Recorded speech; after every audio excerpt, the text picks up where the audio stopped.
잠자리 동화 도토리.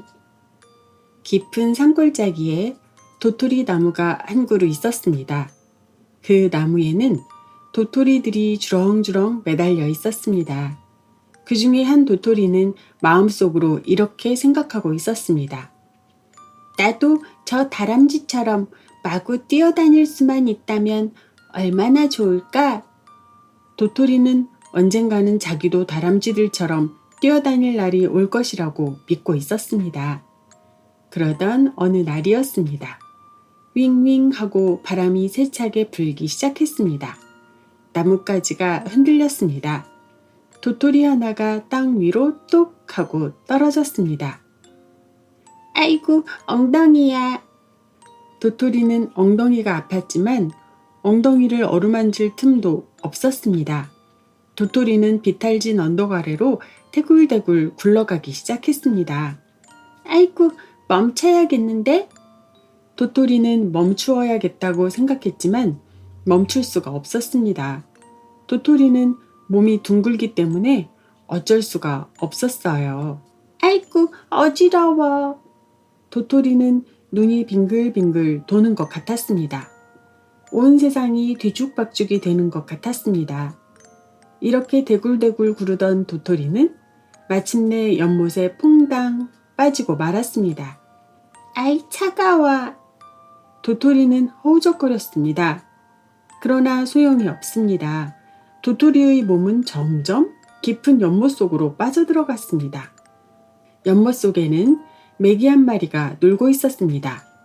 지금까지 한 번도 본 적이 없는 도토리를 보고 메기는 깜짝 놀랐습니다. 아니, 넌 누구냐? 메기가 도토리 곁으로 다가와서 이렇게 물었습니다. 난 도토리야. 도토리? 응, 난 산에 살다가. 도토리와 메기는 금방 친한 사이가 되었습니다. 메기야, 산에는 말이다. 나무도 많고 다람쥐, 토끼, 곰, 여러 숲속의 짐승들이 어울려 참 재미있게 지내고 있단다. 하고 도토리가 자랑스럽게 얘기했습니다. 그러자 메기는 갑자기 쓸쓸한 얼굴을 했습니다. 그런데 도토리야, 이 연못 속은 언제나 쓸쓸하단다. 재미있는 일이라고는 한 가지도 없어. 그리고 메기는 연못 속에는 많은 물고기들과 벌레들이 살고 있다는 얘기를 했습니다. 그러나 도토리는 연못 속이 신기하기만 했습니다. 모두가 처음 보는 것들 뿐이었습니다. 얼마간 세월이 흘렀습니다. 도토리는 연못 속의 볼만한 것은 다 보았습니다. 산이 그리워지기 시작했습니다. 아무래도 산이 더 좋은 것 같았습니다. 산속에 있는 친구들이 보고 싶어 견딜 수가 없었습니다. 아, 산으로 가고 싶어. 산속의 친구들이 보고 싶어. 도토리는 엉엉 울기 시작했습니다. 메기는 이런 얘기 저런 얘기를 하면서 도토리를 달랬습니다. 그러나 도토리는 막무가내였습니다. 싫어, 싫어. 난 연못이 싫어. 산이 좋단 말이야. 정말 야단났습니다. 아무리 메기가 달래도 도토리는 울기만 했습니다. 메기는 할 수 없이 여러 물고기들과 의논했습니다. 도토리를 산으로 보내주기 위해서였습니다. 여러 가지로 궁리를 해봤지만 뾰족한 수가 없었습니다. 그때 자라가 어슬렁어슬렁 나타났습니다. 내가 데려다 주지. 하고 자라가 말했습니다. 자라는 도토리를 등에 태웠습니다. 그리고 헤엄을 쳐서 땅 위로 올라갔습니다. 자, 나는 여기까지밖에는 올 수가 없단다. 그럼 잘 가. 자라는 도토리를 땅 위에 내려놓고 가버렸습니다. 역시 원래 내가 살던 곳이 좋구나. 도토리는 이때부터 다시는 다른 곳으로 가지 않겠다고 마음 먹었습니다.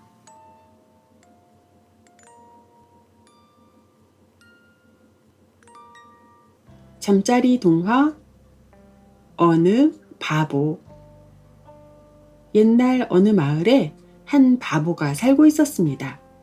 그런데 이 바보는 어찌나 미련한지 서당에 가서 공부를 한 지 3년 만에 아는 글자란 겨우 자기 이름 석자뿐이었습니다.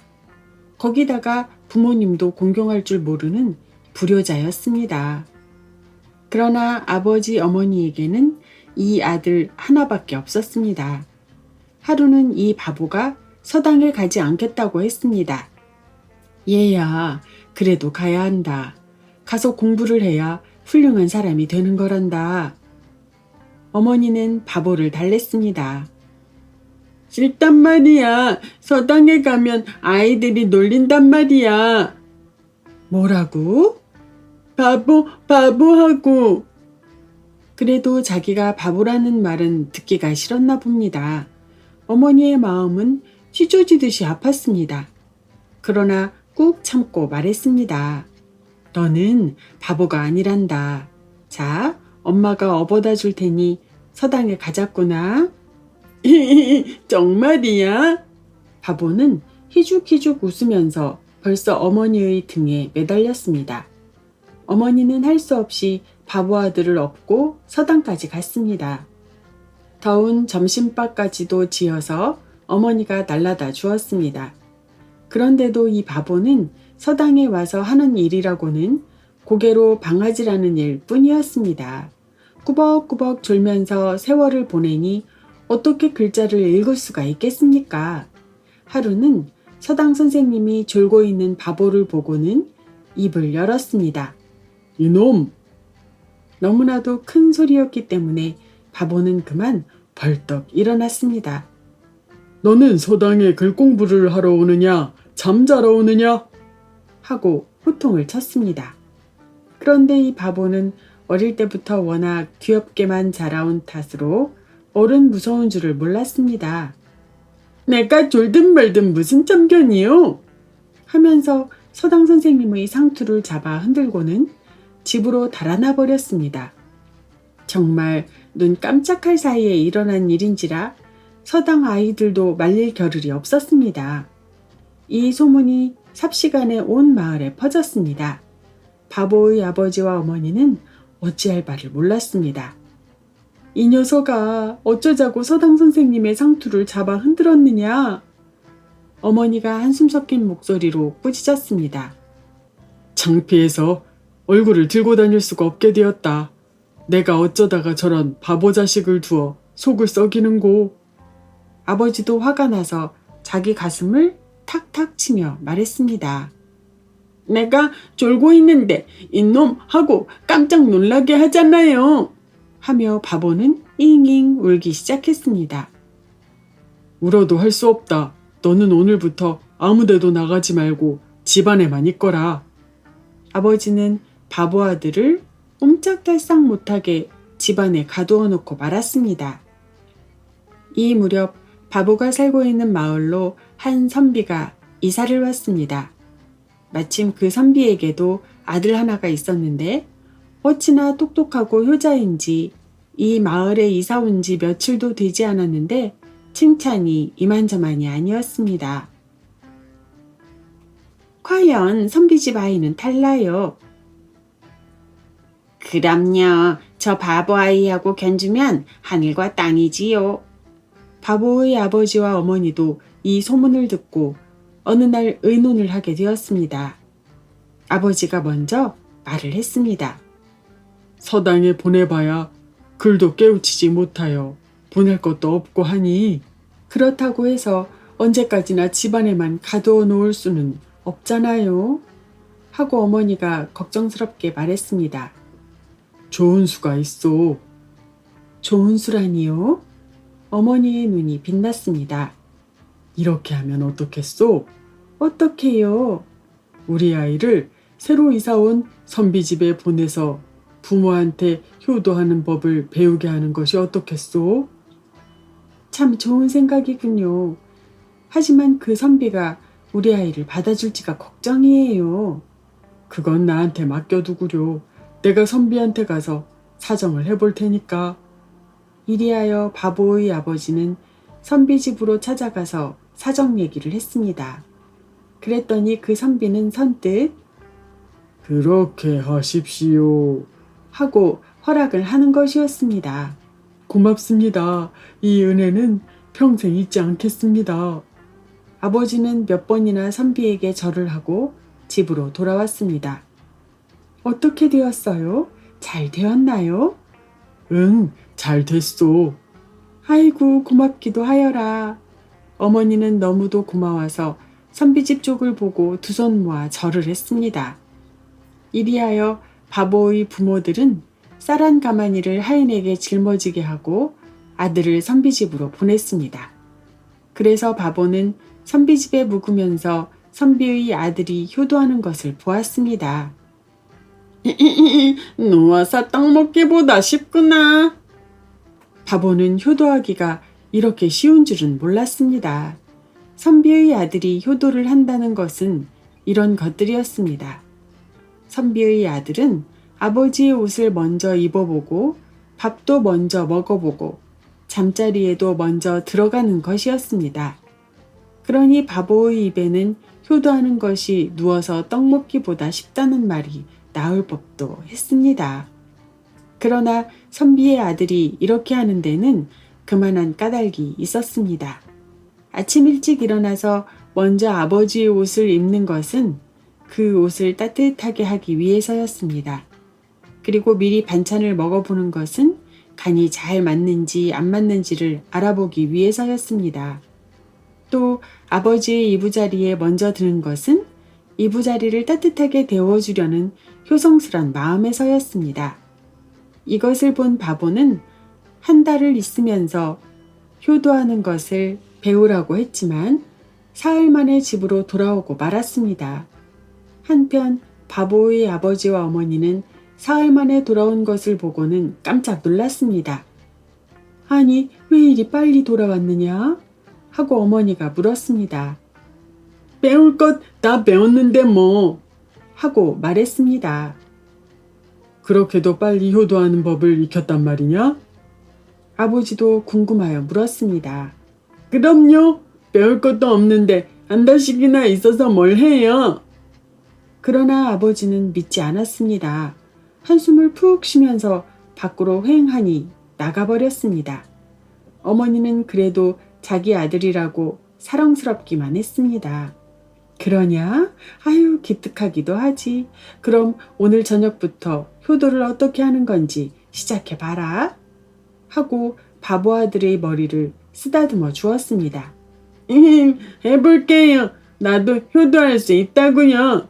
바보는 이렇게 말하고는 아버지의 방으로 들어갔습니다. 바보는 선비의 집에서 사흘 동안 배운 효도를 하기 시작했습니다. 효도를 할 바에는 깜짝 놀라게 해야지. 바보는 제법 단단히 결심을 했습니다. 그리고 장롱 밑바닥에 있는 옷까지 다 꺼냈습니다. 아버지의 새 옷이 나왔습니다. 이것을 입어야지. 바보는 아버지의 새 옷을 입었습니다. 그리고 저녁상을 차려놓자 아버지의 밥상에 먼저 앉아 그릇마다 씻은 듯이 비워놓았습니다. 그리고 아버지의 방에 가서 이부자리를 펴놓고 코를 드르렁 드르렁 골며 잠을 자기 시작했습니다. 그때 밖에 나갔던 아버지가 돌아왔습니다. 그런데 효도를 하겠다고 큰 소리를 치던 아들이 보이지 않았습니다. 바보의 방에 가보아도 없었습니다. 여보, 얘는 어디 갔어? 글쎄요, 당신 새 옷을 입고는 저녁을 먹더니 어디로 갔는지 통 보이지를 않아요. 하고 어머니가 대답했습니다. 그럼 어디 기다려 봅시다. 아버지는 저녁상을 물리고는 밤이 깊어질 때까지 기다렸습니다. 그러나 바보 아들은 얼씬거리지도 않았습니다. 그런데 이상한 소리가 아버지의 방에서 들려왔습니다. 드르렁 드르렁 하는 소리는 틀림없이 코를 고는 소리였습니다. 아버지는 그 소리를 따라 방문을 열었습니다. 바보 아들이 아버지의 이부자리에서 코를 골며 자고 있는 것이 아니겠어요? 아버지는 기가 막혀서 잠시 멍하니 서 있었습니다. 이게 무슨 짓이냐? 아버지는 큰 소리로 호령을 하며 바보 아들을 깨웠습니다. 그러자 바보는 거슴츠레한 눈으로 일어나 앉았습니다. 쳇! 효도도 손발이 맞아야 해먹지요. 하고 투덜거렸습니다. 뭐시라고? 효도도 손발이 맞아야 해먹는다고? 그럼요. 선비집의 아들도 이렇게 했었단 말이에요. 그런데 바보는 크게 소리 지르면서 울었습니다. 그러나 눈에서는 눈물 한 방울도 떨어지지 않았습니다.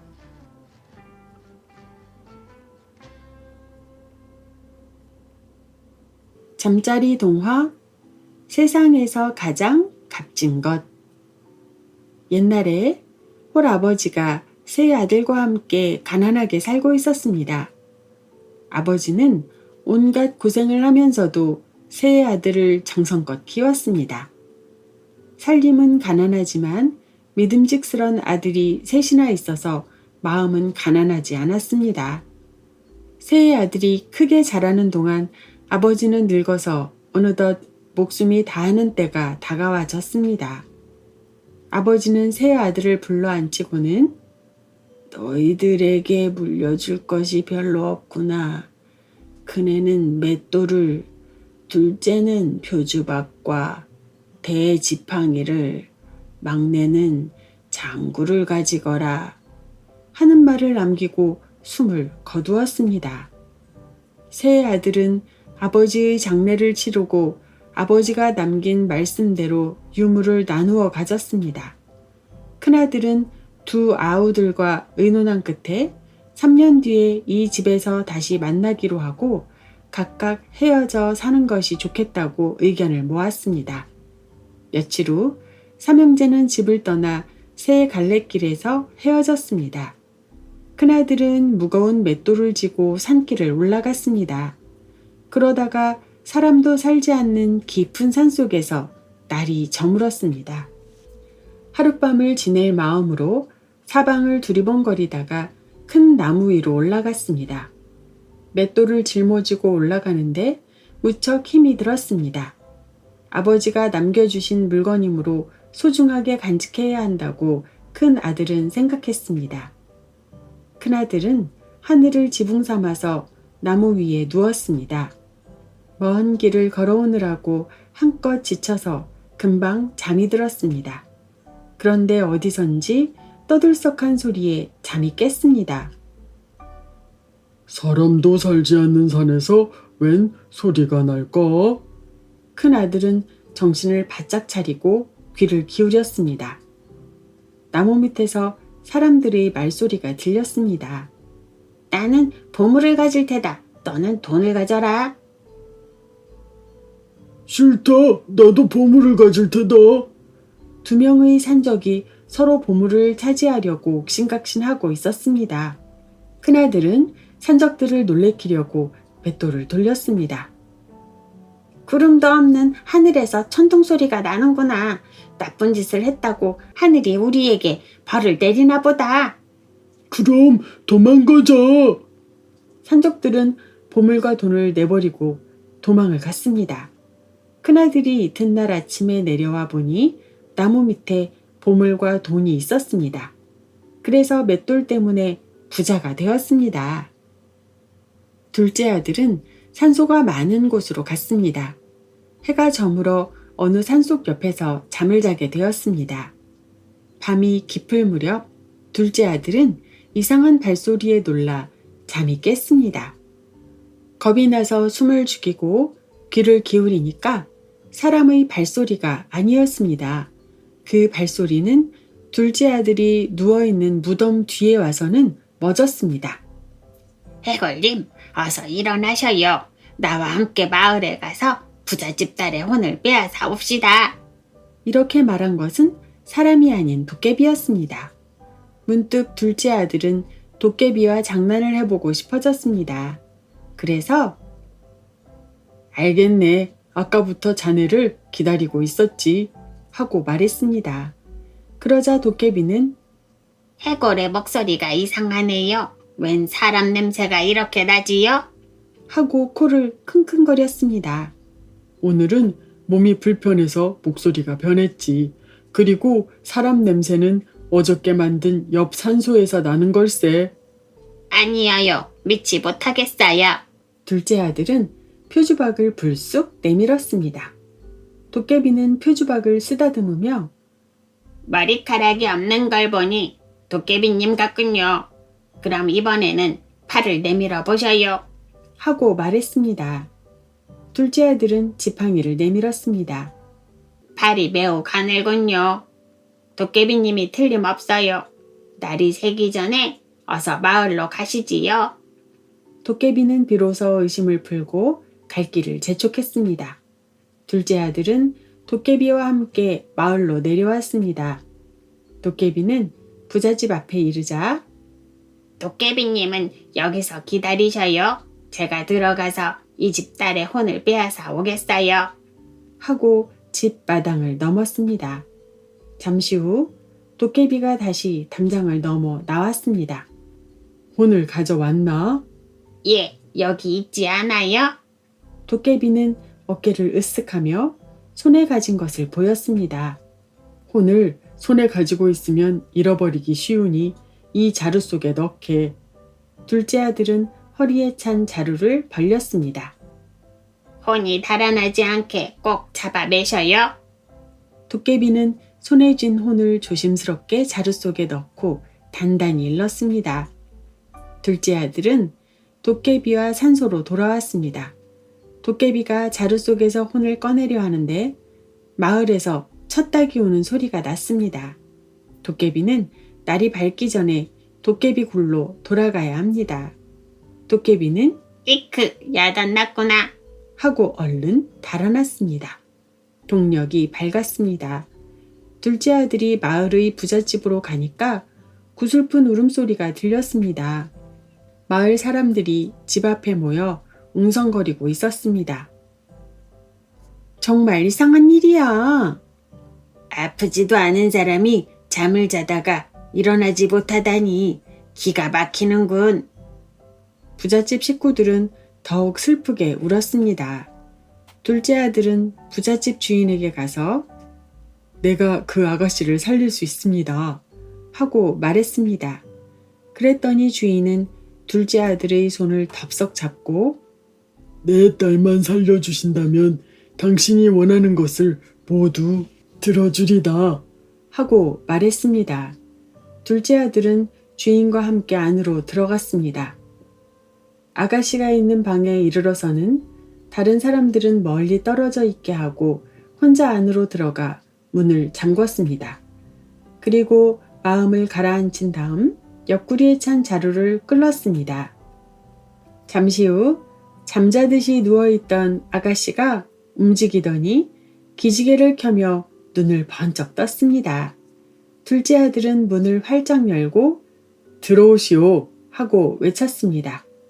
밖에서 기다리던 주인이 들어와서는 딸이 살아난 것을 보고 뛸 듯이 기뻐했습니다. 주인은 자기 딸을 아내로 삼아달라고 말했습니다. 그래서 둘째 아들은 부잣집 딸과 결혼을 하게 되었습니다. 한편 아버지에게서 장구를 물려받은 막내 아들은 본디 명랑한 성격이므로 어느 경치 좋은 곳에서 장구를 치며 노래를 부르고 있었습니다. 흥겨운 가락이 산과 들로 퍼져 나갔습니다. 그러자 숲속에서 호랑이 한 마리가 나와서 장구 소리에 맞춰 덩실덩실 춤을 추었습니다. 막내 아들은 흥에 겨워서 무서운 줄도 모르고 열심히 장구를 쳤습니다. 호랑이는 막내 아들이 이리저리 움직일 때마다 따라다니며 춤을 추었습니다. 한참 춤을 추는 사이에 막내 아들과 호랑이는 마을로 가는 길까지 와 있었습니다.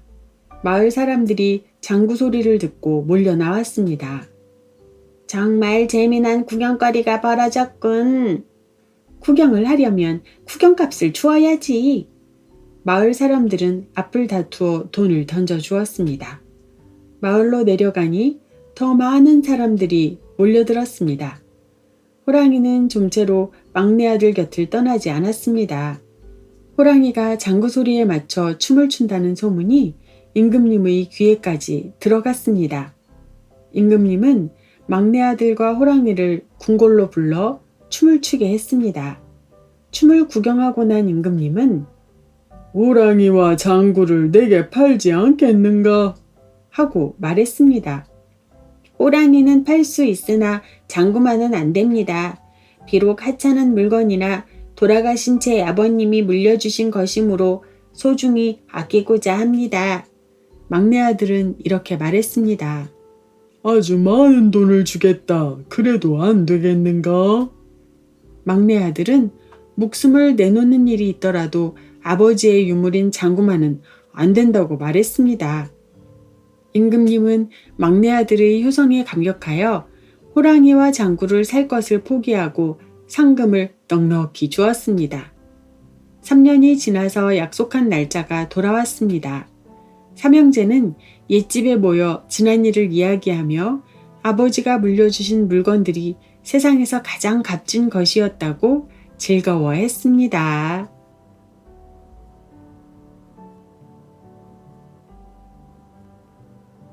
잠자리 동화 가장 긴 옛날 이야기.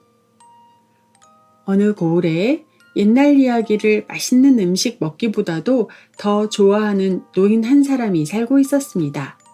논도 많고 밭도 많아 먹고 살아가는 데는 아무런 어려움이 없었습니다.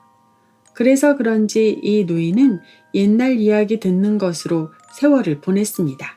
그런데 노인은 지금까지 들었던 이야기는 너무 짧다고 생각했습니다.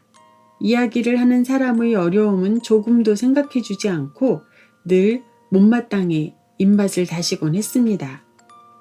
아니, 벌써 끝났단 말인가?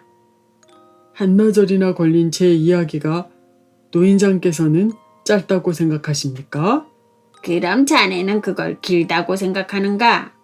누군가 길고 긴 옛날 이야기를 들려줄 사람이 이렇게도 없단 말인가? 그런 사람이 어디 있겠습니까요? 아닐세, 있을 거야. 이 넓은 세상에 길고 긴 이야기를 할 만한 사람이 없을라고. 이렇게 해서 이 노인은 옛날 이야기 잘하는 사람을 뽑기로 했습니다. 만약 1등을 하는 사람에게는 자기의 예쁜 막내딸을 주고 또 논과 밭도 반을 주기로 했습니다. 이 소문은 금방 이 고을 저 고을로 퍼져 나갔습니다. 이리하여 많은 젊은이들이 구름처럼 몰려들었습니다. 이야기 한번 잘 하기만 하면 호박이 덩굴째 굴러오는 이 일에 어찌 군침을 흘리지 않겠습니까? 이렇게 찾아온 젊은이들은 목청을 돋우어 옛날 이야기를 이 노인에게 들려주었습니다. 그러나 다 듣고 난 노인은 번번이 벌써 끝이란 말인가? 하는 말 한마디 뿐이었습니다. 이 말을 들은 젊은이들은 어깨를 축 늘어뜨리고 돌아갔습니다. 그러던 어느 날이었습니다. 건너 마을에 사는 한 젊은이가 자기도 이야기를 해서 이 노인의 사위가 되려고 찾아왔습니다. 그런데 이 젊은이는 여간 영리한 사람이 아니었습니다. 그러나 집안이 몹시 어려워 가난이 얼굴에 흐르는 듯 했습니다.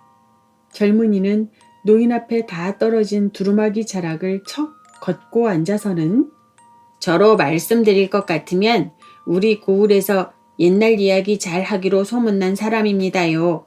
그럼 어디 한번 들어보시겠습니까? 하고 말했습니다. 들어보고 말고 정말 자네가 그렇게 옛날 이야기를 잘 하기로 유명하다면 내가 소문을 낸 대로 내 딸을 자네에게 주지. 그리고 논과 밭도. 젊은이는 입맛을 쭉 다시고는 그런데 노인 어른, 제 얘기가 너무 길어서 혹 실증을 내지 않으실지가 걱정입니다. 그게 무슨 소린가? 나는 오히려 자네 이야기가 짧을까봐 걱정인걸. 나는 속이 탁 트이는 그런 옛날 이야기를 듣는 게 평생 소원이라네. 그러면 노인 어른께서는 제 이야기가 길다고 생각하실 때는 틀림없이 약속을 지키셔야 합니다. 약속을 지키고 말고 어서 얘기나 시작하게. 예, 그럼 시작하겠습니다.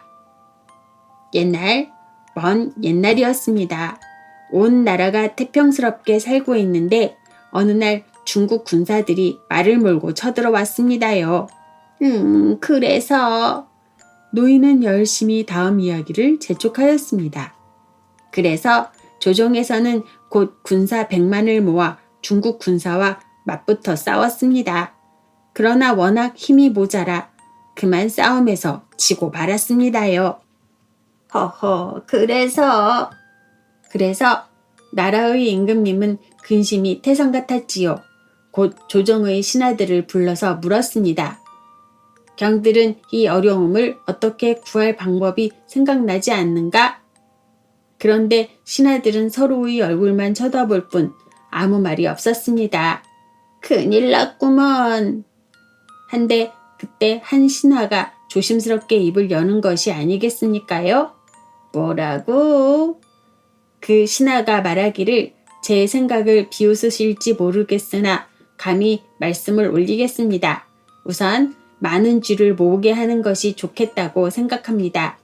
이에 조정에 앉아있던 임금님과 신하들이 모두 깜짝 놀랐습니다.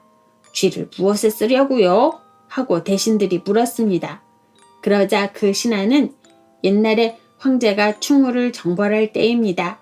여러 마리의 쥐떼가 활줄을 끊어 적을 쳐 부수어 싸움에 크게 이겼습니다. 이리하여 황제는 그 쥐들의 공을 가상히 여겨 상을 내렸습니다. 그리고 또 고려가 홍건적을 칠 때 평양의 여러 쥐들이 적진의 활줄을 끊어서 적을 무찔러 이기고 돌아오게 했습니다. 그래서 지금에 이르기까지 사당을 지어 제사를 지내는데 그 사당의 이름을 상갑사라 하는 것입니다. 이런 까닭으로 오늘의 어려움을 넘기는 길은 오로지 쥐들에게 달려있다고 감히 말씀드리는 바입니다. 하고 말했습니다. 그거 참 그럴듯한 생각이구먼. 노인은 입맛을 다시며 젊은이의 이야기에 귀를 기울였습니다. 젊은이의 이야기는 다시 계속되었습니다. 신하의 말을 들은 조정의 대신들은 곧 그렇게 하는 것이 좋겠다고 했습니다. 이리하여 그날로 곧 쥐 한 마리를 뽑아 대장으로 삼게 했습니다. 그러자 대장쥐는 곧 방을 써 붙여서 방방곡곡의 여러 굴 속에 있는 쥐들에게 알렸습니다. 뭐라고 써 붙였는고? 노인은 눈만 껌뻑거리며 물었습니다. 방을 어떻게 써 붙였나 하면요. 이와 같이 나라의 운명이 바람 앞의 등불처럼 되어 있음에 우리 쥐들이 한 몫을 맡게 된 것을 아주 영광스럽게 생각하는 바이다.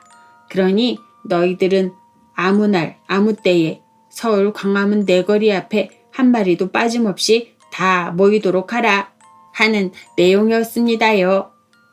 그래서 그 쥐들이 다 광화문 내거리에 모였단 말인가? 노인은 점점 이 젊은이의 얘기에 빨려 들어가고 있었습니다. 젊은이는 더욱 목청을 돋우어 얘기를 계속했습니다. 약속한 날이 되자 수많은 쥐들이 구름처럼 떼를 지어 몰려왔습니다. 그러자 대장쥐는 점잖게 뒷짐을 지고 높은 곳에 올라가서는 네, 이제 너희들을 점호하겠으니 내가 물고 소리를 할 때마다 앞쥐의 꼬리를 물기 바란다. 이렇게 하여 점호를 시작하였습니다. 대장쥐가 물고 소리를 할 때마다 뒤에 있는 쥐가 앞에 가는 쥐의 꼬리를 무는 것입니다. 대장쥐가 말합니다. 물고 물고. 이 젊은이는 날이 다가고 밤이 지나도록 물고 물고를 앵무새처럼 되풀이했습니다. 노인은 지루해서 견딜 수가 없었습니다. 마침내 입을 크게 벌리며 하품을 했습니다. 여보게, 이제 쥐가 몇 마리나 남았는고? 노인이 물었습니다. 지금까지 한 것은 겨우 고울의 쥐에 지나지 않습니다요. 한 도를 다 하자고 해도 한참 남았는데 팔도쥐를 다 하려면 정말 끝이 없지요. 이제 노인은 지칠 대로 지치고 말았습니다. 길도다, 과연 길도다. 하지만 매일 물고만 하니 재미가 하나도 없구나. 노인 어른, 정말 성미도 급하시군요. 이러시다가는 벼락에 콩 구워 잡수시겠다고 하겠습니다요. 한참 들으시면 끝에 가서 정말 아슬아슬한 얘기가 나옵니다만 아직은 쥐들이 다 모이지 않았으니 물고만 할 수밖에 없지 않겠습니까요? 이렇게 말한 젊은이는 또 물고를 계속했습니다. 이렇게 되니까 노인은 그만 두 손을 번쩍 들고 말았습니다. 이제 그만하거라. 아니, 벌써요? 그래, 내가 졌다. 내가 졌어. 그럼 그래, 약속대로 내 딸도 데리고 가고 농과 밭도 가져가거라. 이리하여 하룻밤 사이에 젊은이의 신세는 싹 달라지고 말았습니다. 고운 명조옷을 입고 아름다운 아가씨를 아내로 맞이하였습니다. 그리고 노인의 재산도 반을 얻어왔기 때문에 하인들을 거느리고 풍요롭게 살게 되었습니다. 그 후로도 노인이 사위를 불러 옛날 이야기를 하라고 하면 사위는 물고만 했습니다. 노인은 끝에 아슬아슬한 얘기가 나온다는 말에 미련을 두고 물고 하는 이야기를 자꾸 들려달라고 했습니다. 그러나 여러 해가 지나도록 물고만 계속 되었다고 합니다.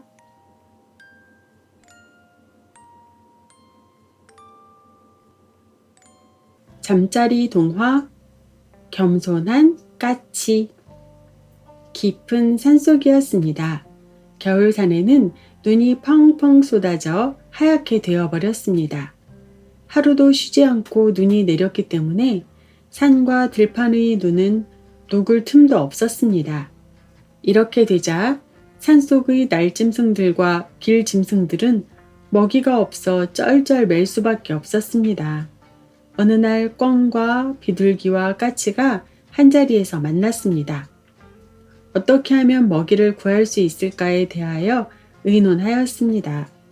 언제나 날카로운 지혜로 칭찬을 받아오던 꿩이 먼저 입을 열었습니다. 이렇게 하면 어떨까? 어떻게? 비둘기와 까치는 눈을 동그랗게 뜨고 꿩의 입을 바라보았습니다. 쥐서방을 찾아가면 먹이를 얻을 수 있을 거야. 쥐서방은 언제나 먹을 것을 훔쳐두었다가 겨울에 먹으니까. 그래, 참 좋은 생각이다. 쥐서방한테 가면 먹이를 조금 얻을 수 있을 거야. 비둘기와 까치도 꿩의 생각이 좋겠다고 하였습니다. 이리하여 꿩이 맨 먼저 쥐서방의 집을 찾아가기로 하였습니다. 쥐서방의 집은 들판 바위 쪽에 있었습니다.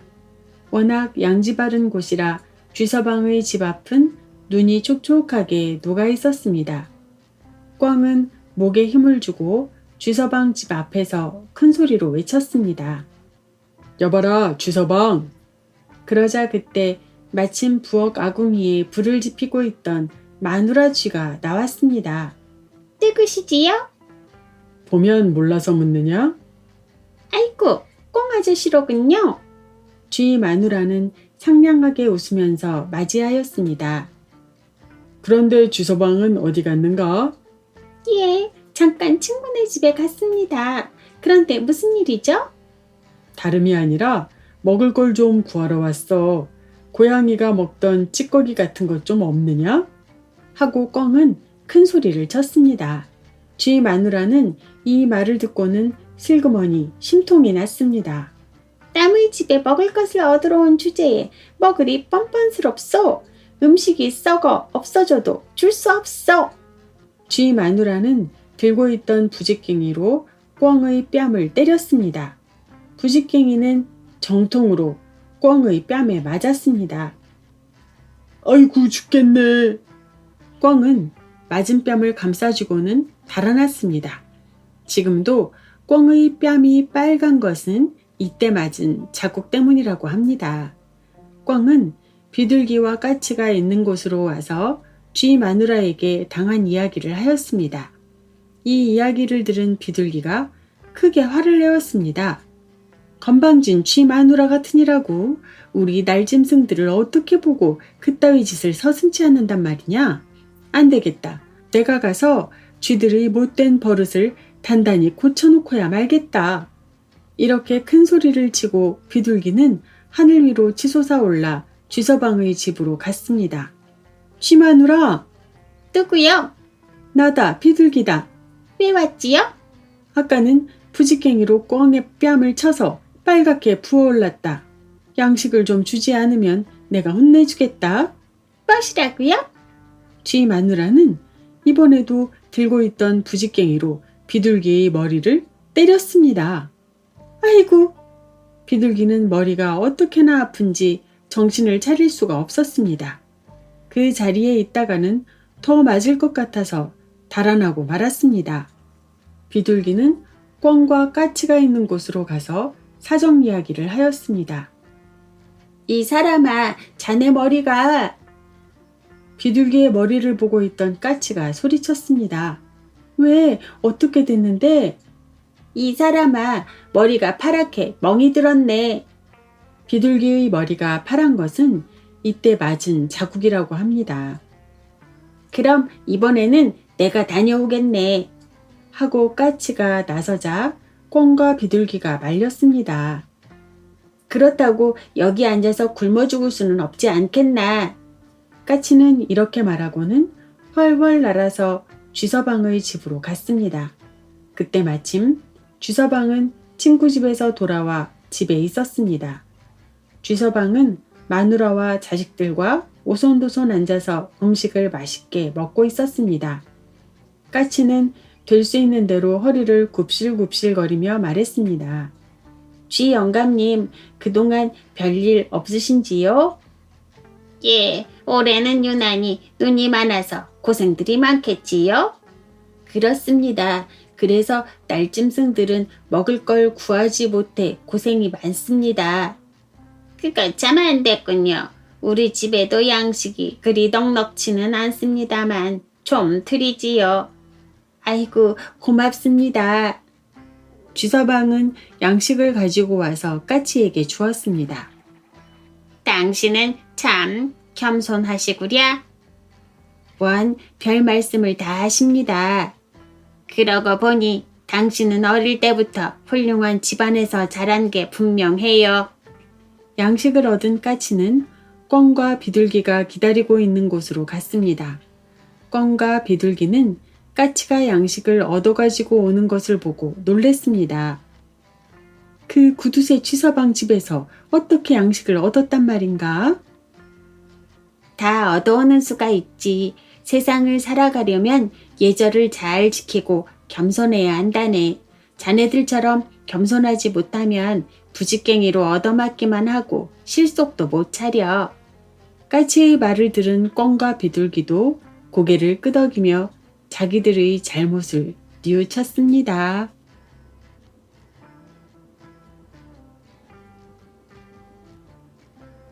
잠자리 동화 감나무와 소년. 옛날 어느 큰 집에 대감이 살고 있었습니다. 그 집의 돌담을 사이에 두고 조그마한 초가집이 또 한 채 있었습니다. 이 초가집에는 할아버지 한 분이 살고 있었는데 조그마한 마당에 많은 꽃나무를 가꾸고 계셨습니다. 그 꽃나무 중에는 할아버지가 가장 아끼시는 커다란 감나무가 있었습니다. 이 감나무에서는 해마다 많은 감이 주렁주렁 열려서 가을이 되면 할아버지는 그 감을 따서 내다 팔곤 하였습니다. 그런데 어느 사이엔지 이 감나무의 큰 가지가 이웃 대감집의 마당 안으로 뻗어나가기 시작했습니다. 그리고 할아버지 마당에 있는 가지에는 감이 전혀 열리지 않고 새로 나기 시작한 가지에만 열매가 맺었습니다. 대감의 집에 사는 심술궂은 하인들은 감이 채 익기도 전에 감을 마구 따갔습니다. 그래서 할아버지는 분한 생각이 들었으나 어찌할 수가 없었습니다. 대감집 하인들인데 뭐라고 말을 했다가는 오히려 안 좋은 일을 당할까 겁이 났던 것입니다. 할아버지는 분하고 원통했지만 속으로만 끙끙 앓았습니다.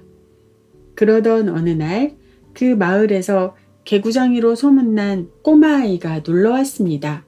아들이 없는 할아버지는 개구장이이긴 하지만 마음씨가 고운 이 아이를 아들같이 귀여워해 주었습니다. 아이는 전에 없이 수심에 잠긴 할아버지를 보고 물었습니다. 할아버지, 무슨 걱정거리라도 있으세요? 그러자 할아버지는 뭐 그리 대단한 일은 아니다 하고 대답했습니다. 대단한 일이 아니시라면 저에게 얘기해줘도 괜찮은 일 아니에요? 무슨 일인지 얘기해 주세요. 아이는 할아버지를 졸랐습니다. 그러자 할아버지는 글쎄 요즘은 저 감나무가 아주 귀찮아졌단다. 그래서 저것을 베어버릴까 하고 생각 중이다. 아이, 할아버지도 그 좋은 감나무를 왜 베어버린단 말이에요? 감나무가 어떻게 할아버지를 귀찮게 하길래요? 그러자 할아버지는 자신의 답답한 심정을 이 아이에게 말해 주었습니다. 그러고는 속이 후련해져서 그래서 분한 마음에 감나무를 베어버릴까 하고 생각했지 하고 말했습니다. 그 말을 들은 아이는 무엇인가를 한참 생각하더니 할아버지 걱정 마세요. 그 일에 대해서는 제가 알아서 할게요. 하고 자신있게 말했습니다. 그러자 할아버지는 쓸쓸하게 웃으면서 말만이라도 고맙구나 하고 말했습니다. 그날 밤이었습니다. 장난꾸러기 아이는 혼자서 살금살금 대감의 집으로 들어갔습니다. 어느 방문 앞에 이르르니 대감이 혼자 책을 읽고 있는 모습이 불빛에 비쳤습니다. 아이는 그 방문 앞에 바싹 다가가서 문을 조금 열고는 자신의 주먹을 쓱 들이밀었습니다. 그러자 안에서 어느 놈이냐? 하는 놀란 목소리가 들려왔습니다. 길동입니다. 아이가 침착하게 대답했습니다. 이 밤중에 이게 무슨 장난이냐? 대감이 물었습니다. 장난이 아닙니다. 뭐 좀 여쭐 말씀이 있어서 왔습니다. 무엇을 물으려고 이런 짓을 하느냐? 대감 나으리, 이 주먹이 누구의 것입니까? 그거야 내 것이 아니냐? 틀림없이 제 주먹이지요? 그렇고 말고 너의 주먹이지. 대감은 어리둥절해서 대답했습니다. 만일 어떤 놈이 이 손을 자기 것이라고 우기고 떼어가려 한다면 그땐 어떻게 하면 좋겠습니까? 그냥 참고만 있어야 합니까? 어느 놈이 그런 짓을 하더냐? 대감님 댁의 하인들입니다. 아이는 자세한 얘기를 대감께 아뢰었습니다. 원래 사리 판단이 분명한 대감은 아이의 말을 듣고 난 후 잘 알았다. 내 그놈들을 혼내주마. 하고 말했습니다. 이튿날 대감은 하인들을 불러 무섭게 꾸짖었습니다. 그러고는 그 길로 할아버지에게로 가서 그동안 우리 집 머슴들이 속을 많이 썩여 미안하오. 어쩌녀 길동이를 통해 그 사실을 알고 내 그놈들을 몹시 야단쳤으니 다시는 그런 일이 없을 것이요. 하고는 그동안의 일을 사과했습니다. 뿐만 아니라 그동안 손해보았던 감값을 모두 계산해 주었습니다. 그 후 할아버지는 장난꾸러기 길동이를 많은 사람들에게 칭찬하며 더욱더 아껴 주었습니다.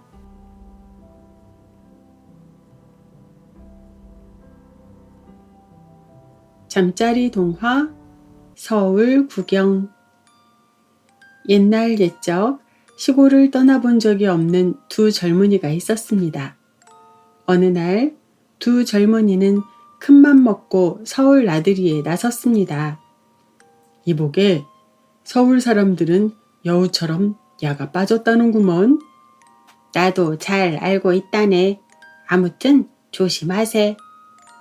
무사히 서울에 도착한 두 젊은이는 서울의 이곳저곳을 돌아다니며 구경을 했습니다. 서울은 그야말로 별천지였습니다. 시골에서는 눈을 씻고 찾아봐도 볼 수 없는 신기한 것들로 가득했습니다. 참 대단하군. 세상에 이런 곳이 있었다니. 어느새 날이 저물자 두 젊은이는 주막에서 하룻밤 묵기로 했습니다. 두 젊은이가 찾은 곳은 작고 허름한 주막이었습니다. 주인장, 여기 방 하나 주시오. 아이고, 이를 어쩌나. 빈 방이 하나도 없는데요. 한눈에 두 젊은이가 시골 사람이라는 것을 알아챈 주인이 말했습니다. 그러자 두 젊은이는 다른 주막을 찾기 위해 발길을 돌렸습니다. 그때 주인이 두 젊은이를 불러 세웠습니다. 다른 것도 마찬가지일 거요. 요즘 서울에서 방 얻기가 하늘에서 별 따는 일보다 어렵다오. 그럼 어쩐다. 저희 주막에 작은 방 하나가 있기는 한데. 주인은 두 젊은이의 눈치를 슬금슬금 살폈습니다. 하지만 두 젊은이는 할 수 없다는 표정을 지으며 주인을 따라갔습니다. 주인이 두 젊은이를 데려간 곳은 사실 방이 아니라 헛간이었습니다. 아니 이게 방이란 말이오? 우리가 시골에서 올라왔다고 우습게 아는 모양이군. 두 젊은이가 화가 나 주인에게 따지듯이 물었습니다. 그러자 주인은 헤헤거리며 능청스럽게 대답했습니다. 뭘 모르시는 말씀입니다. 지금 서울에선 이런 방도 못 구해서 난리랍니다요. 네, 참 할 수 없군. 그래, 방값은 얼마요? 2냥만 내세요. 싸게 드리는 겁니다요. 두 젊은이는 한 냥씩 꺼내 주인에게 건네주고는 자리에 누웠습니다. 그리고 한 젊은이가 입을 열었습니다. 하긴 서울엔 사람이 많으니 방 구하기도 쉽지는 않을 거야. 그렇고 말고 낮에 시장에서 북적거리는 사람들을 봐. 그 많은 사람들이 모두 어디에서 잠을 자겠나? 자네 말이 맞네 그려. 그렇게 말을 주고받던 두 젊은이는 피곤했던지 이내 잠이 들고 말았습니다. 이튿날 두 젊은이는 서울에서 유명하기로 소문난 기와집을 구경하러 길을 나섰습니다. 서울에는 정말 높고 으리으리한 기와집이 많았습니다. 저게 고래등인가 기와집인가? 고래는 바다에서만 사니 기와집이 맞겠지? 과연 대단하구만. 두 젊은이는 커다란 기와집을 보고는 입을 다물 수가 없었습니다. 그때였습니다. 서울 깍쟁이가 두 사람에게 다가왔습니다. 뭘 그렇게 보시오? 보면 모르오. 기와집을 보고 있소이다. 그 말에 서울 깍쟁이가 화가 난 얼굴로 소리쳤습니다. 이 사람들 정말 큰일 날 사람들이구만. 누구 마음대로 기와집을 보는 거예요? 집 구경을 하는데 누구한테 허락을 받아야 하는 게요? 하하, 이 사람들 보겠나? 서울에서는 집 구경도 돈을 내고 해야 하는 것도 모르어? 뭐라고요? 얼마나 깜빡거렸어? 뭘요? 기와집을 보는 동안 얼마나 눈을 깜빡거렸느냔 말이여. 두 번밖엔 깜빡거리지 않았어. 그럼 2냥만 내시오. 두 젊은이는 죄 지은 얼굴로 서울 깍쟁이에게 2냥을 내주었습니다. 다음부터는 조심하시오. 예, 조심하겠습니다. 두 젊은이로부터 돈을 받은 서울 깍쟁이는 다시 한번 주의를 주고는 서둘러 어디론가 가버렸습니다. 그런데 이게 웬일입니까? 서울 깍쟁이가 사라지자마자 두 젊은이는 배를 움켜쥐고 깔깔대는 거였습니다. 하하하, 서울 사람들이 야가 빠졌다더니 그렇지도 않은 모양일세. 하하하, 그러게 말이야. 우리가 기와집을 구경하는 동안 2번만 깜빡거렸겠나? 100번도 훨씬 넘을 걸세. 자, 이제 기와집 구경도 했으니 고향으로 내려가자고. 그래야지. 고향으로 내려가 서울 사람들 야가 빠졌다는 얘기는 순 거짓말이라고 사람들에게 말해줘야겠어. 그렇고 말고. 서울 구경을 마친 두 젊은이는 기분 좋게 서로 어깨동무를 하고는 고향집을 향해 발걸음을 옮겼답니다.